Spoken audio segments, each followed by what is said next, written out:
Here's the readout, exactly as you asked, without any extra intro or outro.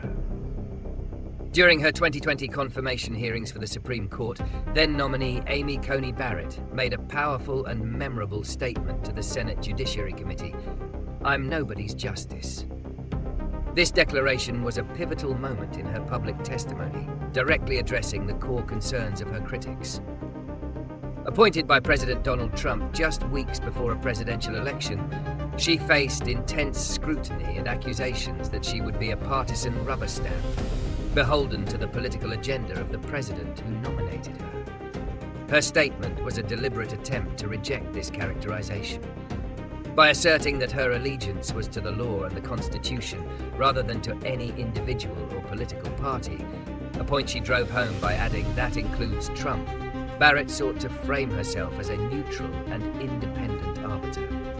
This quote quickly became a defining feature of her confirmation process, serving as a public pledge of judicial impartiality that would set the standard for how her future decisions would be judged. It encapsulated the central, often fraught tension in modern judicial appointments: the need for justices to be perceived as apolitical, even as they are selected through a highly political process. Analysis, reasons, and consequences. The statement, "I'm nobody's justice," is a quintessential piece of judicial rhetoric designed to convey a commitment to impartiality. At its core, it speaks to the ideal of the American judiciary as a separate, co-equal branch of government that operates above partisan fray. The phrase suggests that a justice's loyalty should be to the rule of law alone. This is not a novel concept. Many nominees have used similar language to reassure the public. However, the context of Barrett's nomination, a highly charged political environment, a rushed timeline, and a president who had often publicly pressured judges, made her specific wording particularly resonant. The explicit inclusion of "that includes Trump" was a shrewd move, directly confronting the most significant skepticism surrounding her nomination. It forced her critics to acknowledge that she was at least claiming the mantle of independence from the man who put her in her position.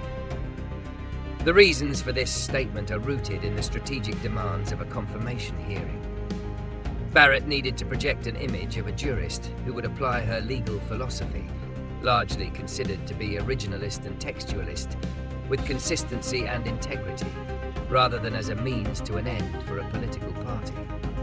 By claiming she was nobody's justice, she was attempting to depoliticize her appointment and present her judicial philosophy as a neutral methodology for interpreting the law, free from personal or political bias.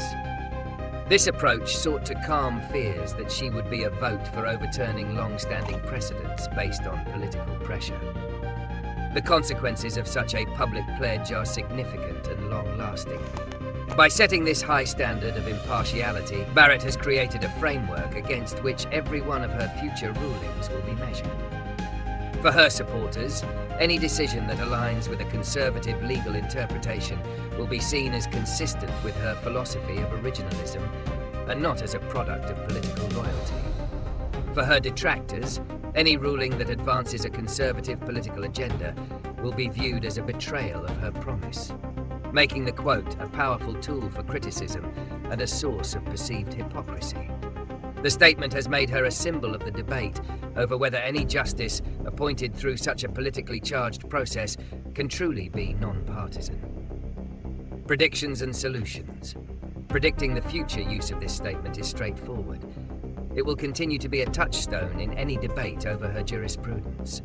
The quote will be cited to praise a seemingly independent ruling and weaponized to condemn a perceived partisan one. For example, if she were to join a majority opinion that deviates from a conservative orthodoxy, her supporters would immediately point to this statement as proof of her integrity.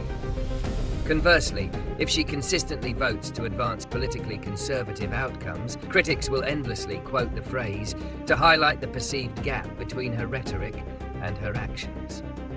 Ultimately, the statement is unlikely to change the fundamental partisan scrutiny that surrounds the Supreme Court, as the public and political observers often view its decisions through a political lens, regardless of the justice's intentions.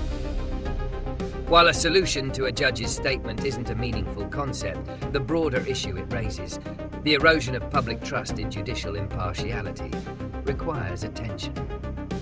The true measure of a justice's independence is not a single quote from a confirmation hearing, but a long, consistent record of decisions. The solution for the public, therefore, is to look beyond the carefully crafted rhetoric and evaluate a justice's record on its own merits, case by case. For the judiciary as an institution, the solution lies in a continued commitment to transparency and adherence to a non-partisan methodology, reaffirming the public's faith that judges are indeed nobody's justice, but everyone's.